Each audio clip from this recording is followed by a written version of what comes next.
लेकिन जिस विधानसभा में जाएंगे मुसलमान आपको चप्पल का हार पहनाने का काम करेंगे इंशाअल्लाह। अगर सबसे ज़्यादा कुर्बानियाँ दी इस हिंदुस्तान को सजाने के लिए तो मुसलमानों ने दिया, सिखों ने दिया, ईसाइयों ने दिया, हिंदुओं ने, दलितों ने, सब ने मिलकर दिया।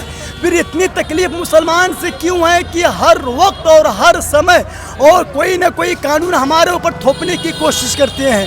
क्यों? अगर आप ये चाहते हैं हिंदू राष्ट्र बनाने के लिए, ऐसा नहीं होने वाला है। अगर आप ये चाहते हैं हिंदुस्तान से मुसलमानों को भगाने के लिए, ऐसा नहीं होने वाला है। अगर आप चाहते हैं इस हिंदुस्तान में वक्फ एक्ट शामिल तो कर चुके हैं, इस बिल को तो आप पास तो कर चुके हैं, लेकिन हम हरगिज़ पास नहीं कर, पास तो कर चुके हैं, लेकिन आपको वापस लेने पर मंजूर करके रहेंगे।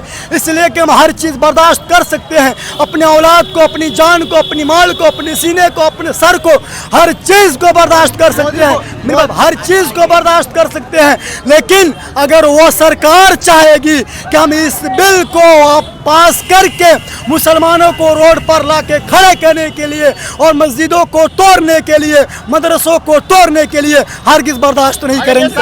हरगिज़ अगर सरकार कर दी तो सरकार की पावर है, सरकार वापस ले लो भाई, बहुत शुक्रगुजार है। सरकार तो इस बिल को तो पास कर चुके हैं, लेकिन हम लोगों के अंदर वो ताकत है कि सरकार को झुका कर रहेंगे, सरकार झुक कर रहेगी और सरकार इस बिल को वापस लेकर रहेंगे इंशाअल्लाह। अल्लाह की बलसी, अल्लाह की ज़ात पर मुझे यकीन है। अल्लाह ने मुझे हदीस और कुरान की रोशनी में मुझे बोलना सिखाया। मैंने आज तक इतनी सारी रैलियाँ हुई है, किसी कौम के खिलाफ मैंने आज तक बात किया है, मीडिया वाले आवाज़ उठाए, मैंने किसी को सताने की कोशिश किया है, मैंने किसी को धर्म के आधार पर मैंने कोई आवाज़ उठाया है, मैंने तकलीफें दी है, वैसी बात ही बताए नहीं ना दिए हैं। मैंने शांतिपूर्ण मैंने धरना प्रदर्शन किए हैं और करते रहेंगे जब तक ये बिल वापस न ले लें। शांतिपूर्वक कर रहे हैं। अभी क्या हुआ है जम्मू कश्मीर में, क्या हुआ है बोल सकते हैं? अरे जम्मू कश्मीर में हुआ है, बैरिस्टर असदुद्दीन ओवैसी साहब जो हमारे कैद है, जो मुसलमानों के मसीहा है, उन्होंने पूरे हिंदुस्तान को उन्होंने जगाने का काम किया है और उस पाकिस्तान को धूल मिटाने का काम किया है। क्या इतने सारे सांसद है कि नहीं है? आखिर वो उसके इतना कोई आवाज़ उठाया है? आखिर उस हिंदुस्तान में सबसे ज़्यादा चर्चा किसका हो रहा है? इस क्या बोलते हैं जो कश्मीर के अंदर जो साजिशें की हैं उस पाकिस्तान ने, तो सबसे ज़्यादा आवाज़ उठाने वाले कौन शख्स बताइए आप? आखिर ऐसा किए पाकिस्तानी जो कश्मीर में, आखिर ऐसा क्यों किए? आखिर वो इसलिए किए कि जो इस हिंदुस्तान में जो मुसलमान जो मोहब्बत और अमन और पैगाम के जो सबक दे रहे हैं, वो पाकिस्तान ये चाह रहे हैं कि इस हिंदुस्तान में मुसलमान बच कर रहे, झगड़ा करे, लड़ाई करे। मैं ऐसा हरगिज़ नहीं होने वाला, नहीं होने देंगे। अच्छा, जो अभी यहाँ से आए हैं इस चीज़ का मीटिंग में, क्या यहाँ से रिजल्ट निकल के आया है? रिजल्ट ये निकला है कि जब तक ये सरकार बिल नहीं लेगा, इस धरना प्रदर्शन को जारी रहेंगे आखिरी हद तक।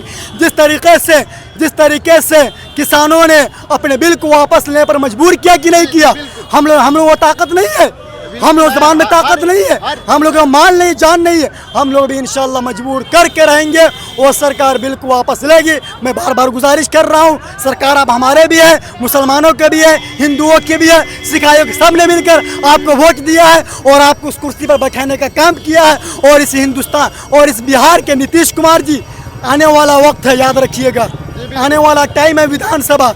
अगर आप इस बिल का समर्थन कर रहे, कान खोल के सुन लीजिए, लेकिन जिस विधानसभा में जाएंगे मुसलमान आपको चप्पल का हार पहनाने का काम करेंगे इंशाअल्लाह।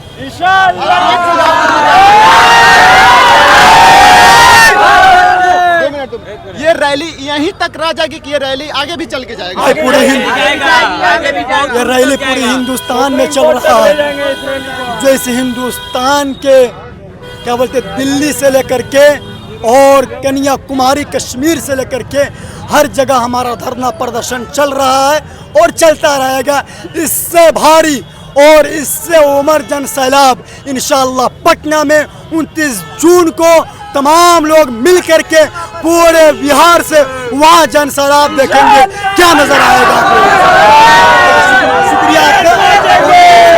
आपसे भी गुजारिश कर रहे हैं कि आप भी सवाल खड़ा कीजिए, सरकार से पूछिए और जालिम गुंगे सरकार से पूछिए कि इतनी तकलीफ क्यों हम लोग। ठीक है, थैंक यू सो मच।